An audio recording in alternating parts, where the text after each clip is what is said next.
വിനോദയാത്ര എന്ന ചിത്രത്തിൽ ഇളയരാജയുടെ സംഗീതത്തിൽ വിനീത് ശ്രീനിവാസനും അഫ്സലും ചേർന്നാലപിച്ച ഗാനവുമായാണ് ഇഷ്ടപ്പെട്ട് പാടിയതാണ്, കഷ്ടപ്പാടില്ലാതെ. എല്ലായിടും നല്ല രസമായിട്ട് തന്നെ എനിക്ക് ഫീൽ ചെയ്തു. ഒരു സ്ഥലം മാത്രം. താരങ്ങളും വിധികർത്താക്കളും തമ്മിലുള്ള രസനിമിഷങ്ങളാണ് വേദിയെ കൂടുതൽ മനോഹരമാക്കുന്നത്. സ്വരങ്ങള് എന്ന് വേണ്ട, പിന്നെ ഒരു കച്ചേരി. പനിനീർ പൂക്കൾ എന്ന ചിത്രത്തിലെ ഗാനവുമായാണ് ആര്യൻകുട്ടൻ നിന്ന് ടോപ്പ്. മോനും ഇന്നൊരു ചെറിയൊരു ബലക്കുറവുണ്ട്.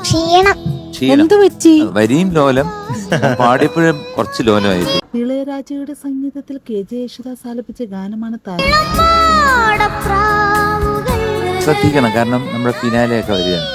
ഈ ക്ഷീണം ആണെന്ന് പറഞ്ഞിട്ട് കാര്യമില്ല. തൂവൽ കൊട്ടാരം എന്ന ചിത്രത്തിലെ ഒരു മനോഹര ഗാനവുമായാണ് പാർവണ ഇന്ന് ടോപ്പ്.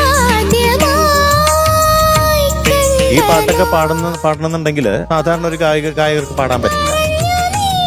ജോൺസൺ മാഷിന്റെ സംഗീതത്തിൽ KJ യേശുദാസും KS ചിത്രൻ ചേർന്നാലപിച്ച ഗാനമാണ് സംഗതികൾ ഒരുപാടും. അത് ഒരു കോമ്പറ്റീഷൻ അവിടെ നിന്ന് പാടുമ്പോൾ ഒരുപാട് ബുദ്ധിമുട്ട് തന്നെയാണ്. ഒരുപാട് സ്ഥലങ്ങൾക്ക് സ്ലിപ്പ് വന്ന് പിന്നെ നമുക്ക് തിരിച്ചു പിടിക്കാൻ പറ്റില്ല. നീതി പുലർത്തി എന്ന് പറയാം, പക്ക പെർഫെക്റ്റ് എന്ന് പറയാൻ പറ്റില്ല.